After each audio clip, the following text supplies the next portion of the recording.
When shooting Polaroids, a lot of things can go wrong. For example, having overexposed pictures and light leaks are common things that can really ruin your shots. Today I will be tackling the most common problems that lead to this kind of issues. Getting light leaks on your pictures can have various reasons. Some of the reasons can be related to your camera.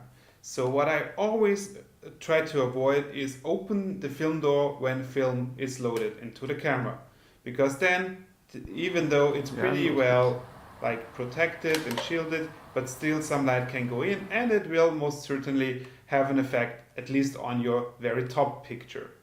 If you must open the film door for whatever reason, I would try doing this definitely indoors or at least in the shade.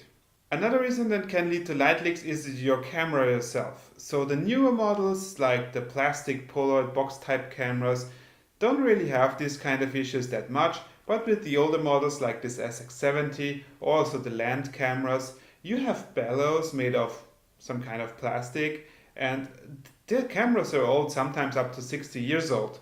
And this SX70, for example, is about 50 years old, and the bellows might get some tiny holes maybe, or just other damage to the bellows, and that might result in having a light leak on your final picture.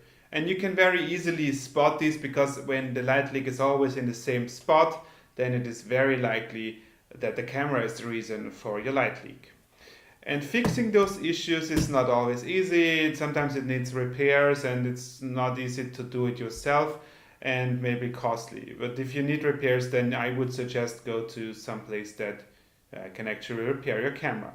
Damage to your photo can also be done by exposing it to sunlight while it's still developing. So let's say you take the picture leaves the camera and the picture gets exposed to sunlight. The picture itself has a chemical opacification layer that protects the picture. And the problem is this layer is not perfect, so you'd have to shield your picture manually as well. And we recommend using at least the dark slide. This is the black cardboard that came with your film. So when you take the picture, you protect the shot immediately with the black cardboard. And an even easier option is that you fit your camera with the so-called film shield. It is a device that is made by Polaroid Originals that you can fit into your camera, and that will make it a lot easier to actually protect your shots from UV light. And I've actually made a full video just about how to shield your Polaroids. I will link it in the description, and you can also find it here.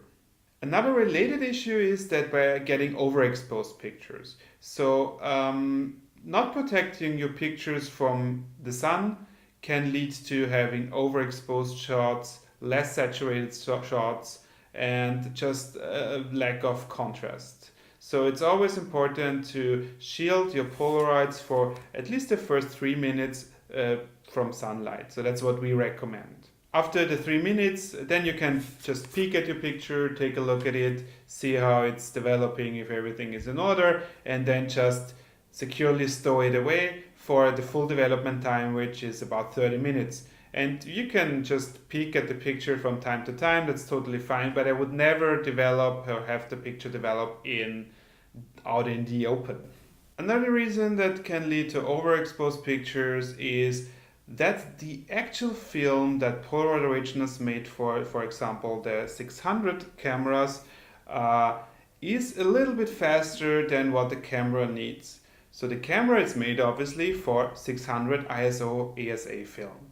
And the production runs that Polaroid usually makes are a little bit faster, let's say 640 ASA. It really depends on the batch. So I will almost always correct for that at least. So what I will do is I will move the exposure correction towards the black arrow to just stop down the pictures a little bit and to get better contrast and better contrast and better darks. So especially on a sunny day, I will always correct the exposure and move the lever towards the black arrow.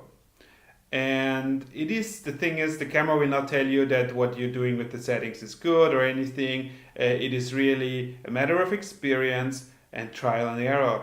So just try, see how it works, and see how what works for you and also for your camera, because those cameras are old and the automatic exposure degrades with time. So all of them work a little bit differently. So you cannot really say like, with this camera you just do this and it's perfect. It is really a matter of trial and error.